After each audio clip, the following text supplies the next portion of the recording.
दूसरी तरफ बीपीएससी अध्यक्ष अतुल कुमार का कहना है कि बिहार में शिक्षकों का स्तर बहुत गिरा हुआ है। बीपीएससी से जब वो बहाल होकर आएंगे तो उनका स्तर उच्च हो जाएगा। तो सवाल ये भी उठता है कि बीपीएससी से बहाल वो तमाम तरह के अधिकारी जो बिहार में कार्यरत हैं, उन पे भी भ्रष्टाचार का आरोप लगता है। आए दिन कोई सीईओ, कोई बीडीओ, कोई एसडीएम, कोई अन्य अधिकारी घूसखोरी में, भ्रष्टाचार में पकड़ाए जाते हैं, विजिलेंस का छापा पड़ता है, घूस लेते रंगे हाथों पकड़ा जाते हैं। तो उस समय बीपीएससी का स्तर को क्या हो गया रहता है। स्वागत है रमजान एजुकेशन एकेडमी में आप सभी का। खबर बड़ी है और दिलचस्प भी। बीपीएससी शिक्षक बहाली में अब लालू प्रसाद यादव की भी एंट्री हो चुका है और आज सीपीआई एमएल के राष्ट्रीय महासचिव दीपंकर भट्टाचार्य के नेतृत्व में सीपीआई एमएल के वरिष्ठ नेताओं के साथ लालू प्रसाद यादव से उन्होंने मिलकर और बिहार शिक्षक नियमावली के विरोध में जो भी बातें हैं उससे लालू प्रसाद यादव को अवगत कराया गया। और ये चीजें तब शुरू हुई जब बिहार के तमाम शिक्षक संघ ने 11 जुलाई को विधानसभा का घेराव के साथ एक बड़े आंदोलन की बात कही है। तो आइए हम लोग इसको विस्तार से समझते हैं। इस बहाली पे उठ रहे तमाम सवालों और विरोध के स्वर 10 अप्रैल 2023 से शुरू होते हैं, जब नियमावली लाया जाता है। बस में बैठे, बहाली के आस में बैठे तमाम तरह के अभ्यर्थी, लाखों अभ्यर्थी को एक पल में झटका लग जाता है और उन लोगों के ऊपर बीपीएससी का एग्जाम थोप दिया जाता है। दूसरी तरफ तमाम नियोजित शिक्षक जो तेजस्वी सरकार से आस लगाए बैठे थे कि हम लोग को राजकर्मी का दर्जा दे दिया जाएगा, जो कि तेजस्वी सरकार के चुनावी घोषणा पत्र में भी मौजूद था, उनको भी झटका लगता है।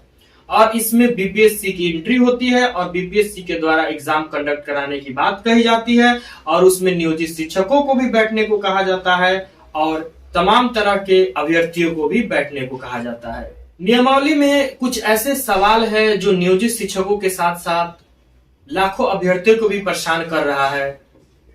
सवाल यह है कि सरकार दूसरी तरफ बहाली को लेकर प्रचार प्रसार कर रही है कि हम इतने लाख, 1.5 लाख, 1,70,000 सीटों पे नौकरी दे रहे हैं, बहाली कर रहे हैं। तो दूसरी तरफ उसी सीट पे पूर्व से कार्यरत कर्मी को भी एग्जाम देने को कहा जाता है। तो सवाल ये उठता है कि आखिर ये फ्रेश वैकेंसी कैसे हो गई, जब एक ही सीट पे पुराने यानी पूर्व से कार्यरत शिक्षक भी एग्जाम देंगे और फिर से फ्रेश कैंडिडेट भी एग्जाम देंगे। तो ये बहाली फ्रेश कैसे हो गई। इन सारे सवालों के बीच में इस प्रक्रिया को इतनी तेजी से किया जाता है, इतनी तेजी से नोटिफिकेशन लाया जाता है, इतना तेजी से अप्लाई कराया जाता है कि अप्लाई होने के मात्र 10 दिनों के अंदर 15 से ज्यादा संशोधन कर दिया जाता है। इससे अभ्यर्थी मानसिक तौर पे परेशान हो जाते हैं और फिर शिक्षा विभाग पे या बीपीएससी पे सवाल उठता है कि आखिर इन्होंने गहनता से इस पे कार्य क्यों नहीं किया गया है। ये साफ तौर पे झलकता है कि इस विषय पे, इस नियमावली पे, इस बहाली पे गहनता से, गंभीरता पूर्वक, डीपली कार्य नहीं किया गया है, जिसके कारण अप्लाई होने के मात्र 10 दिनों के अंदर 10 या 15 से ज्यादा संशोधन कर दिया गया है और अभी भी संशोधन जारी है। दूसरी तरफ बीपीएससी अध्यक्ष अतुल कुमार का कहना है कि बिहार में शिक्षकों का स्तर बहुत गिरा हुआ है। बीपीएससी से जब वो बहाल होकर आएंगे तो उनका स्तर उच्च हो जाएगा। तो सवाल ये भी उठता है कि बीपीएससी से बहाल वो तमाम तरह के अधिकारी जो बिहार में कार्यरत हैं, उन पे भी भ्रष्टाचार का आरोप लगता है। आए दिन कोई सीईओ, कोई बीडीओ, कोई एसडीएम, कोई अन्य अधिकारी घूसखोरी में, भ्रष्टाचार में पकड़ाए जाते हैं, विजिलेंस का छापा पड़ता है, घूस लेते रंगे हाथों पकड़ा जाते हैं। तो उस समय बीपीएससी का स्तर को क्या हो गया रहता है। इससे साफ झलकता है कि ये पूरी तरह से एक सुनियोजित तरीका से बिहार में जो सरकार है, जो सिस्टम है, जो पावर में बैठे लोग हैं, जो अधिकारी हैं, वो बहाली प्रक्रिया को ज्यादा से ज्यादा संख्या में नहीं होने देना चाहते हैं। वो चाहते हैं कि बहाली को सीमित कर दिया जाए, सीमित सीटों पे ही बहाली हो। इसका उदाहरण ये है कि सीटों की संख्या भी कम कर दिया गया। सीटों की जो गणना हुई थी उसको कई चरणों में कम कर दिया गया। पहले सीट ज्यादा थे, अब सीट कम हो गए हैं। इसका दूसरा उदाहरण ये भी है कि 6 to 8 में बहाली पर है ही नहीं, सीट है ही नहीं। इस सवाल पे शिक्षा विभाग के अधिकारी कहते हैं कि 6 to 8 में ज्यादातर पद प्रोन्नति से भरे जाने हैं। तो जब आपको प्रोन्नति से सीट भरे जाने थे तो आप प्रोन्नति पहले दे देते, उसके बाद पूरे बहाली प्रक्रिया को लाते। और जब आप नियोजित शिक्षकों को इसमें बैठा रहे हैं तो फिर प्रोन्नति किस बात की। उसी तरह बीएड किए हुए वो तमाम अभ्यर्थी जो 2019 के बाद एस्टेट का इंतजार कर रहे हैं, वो भी हाई स्कूल और +2 के बहाली से वंचित हो जा रहे हैं। अगर आपको बहाली लाना ही था तो पहले एस्टेट करा लेते आप, उसके बाद बहाली कराते। तमाम तरह के सवालों और बातों के बीच नियमावली के आने के दिन से ही नियोजित शिक्षकों ने इसके विरोध में आवाज उठाना शुरू कर दिया।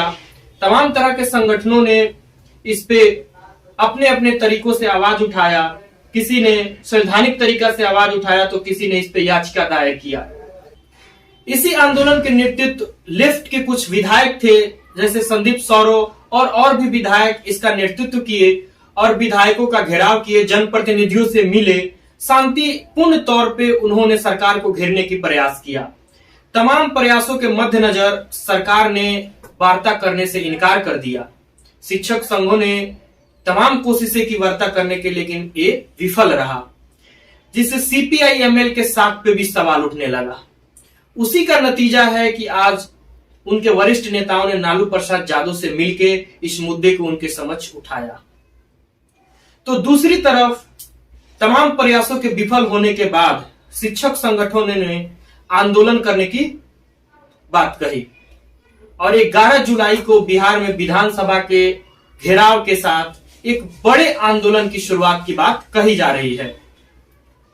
और इसी को देखते हुए CPI-ML ने अपने नाकामी को छुपाने के लिए, या कह लीजिए कि अपने साख पे सवाल ना उठे, इसलिए अभी भी प्रयासरत है कि वार्ता हो जाए। दूसरी तरफ इस बहाली पे जो फ्रेश कैंडिडेट है उनमें भी बहुत तरह की कंफ्यूजन है। जैसे सिलेबस को लेके उनमें तमाम तरह की बहुत प्रकार की खामियां नजर आ रही है। कोई भी संस्था जब पहली बार किसी एग्जाम को कंडक्ट कराती है, पहली बार अगर कंडक्ट कराती है तो उससे रिलेटेड बहुत सारी चीजें हैं जो क्लेरिफाई कर दिया जाता है। लेकिन बीपीएससी एक ऐसी संस्था है जो अभी तक ये नहीं बता पाई है कि 120 का जो मेरिट का एग्जाम होगा उसमें मैथ कितना का पूछेंगे, रीजनिंग कितना का पूछेंगे, साइंस कितना का पूछेंगे, पॉलिटिकल साइंस कितना का पूछेंगे। ये तमाम तरह के सवालों से जूझ रहे हैं अभ्यर्थी और उनके प्रिपरेशन में, उनके पढ़ाई में दिक्कतों का सामना करना पड़ रहा है। बहाली प्रक्रिया में आगे क्या होता है, कौन कौन से विरोध उठते हैं, क्या क्या इसमें संशोधन होता है, आगे क्या ये बहाली पूर्ण हो पाएगा या नहीं हो पाएगा, इन तमाम तरह के सवालों के बीच अभ्यर्थियों को हम यही सजेशन देंगे कि आप लोग पढ़ते रहिए। जहां तक बात नियोजित शिक्षकों की है तो वो लोग कार्यरत हैं, वो लोग जॉब में हैं, उनके लिए ये अपने साख को बचाने जैसा है। उन लोगों का आंदोलन करना एकदम जायज है और उन लोगों की मांग भी जायज है जो शिक्षक 20 वर्षों से, 15 वर्षों से, 12 वर्षों से, 10 वर्षों से अपना सेवा दे चुके हैं, उनको फिर से किसी एग्जाम को देना कतई सही नहीं लगता है। तो उन लोगों के मांगों के इतर जो फ्रेश कैंडिडेट है, आप लोग अपना पढ़ाई जारी रखिए। आगे देखते हैं क्या होता है, कैसे होता है। इस नियमावली के संबंध में, इस बहाली के संबंध में जो भी अपडेट होगा हम देते रहेंगे। आप लोग चैनल को देखते रहिए, लाइक कीजिए, सब्सक्राइब कीजिए। अगर फेसबुक पे देख रहे हैं तो आप लोग फॉलो कर लीजिए। बहुत बहुत धन्यवाद आप सभी का।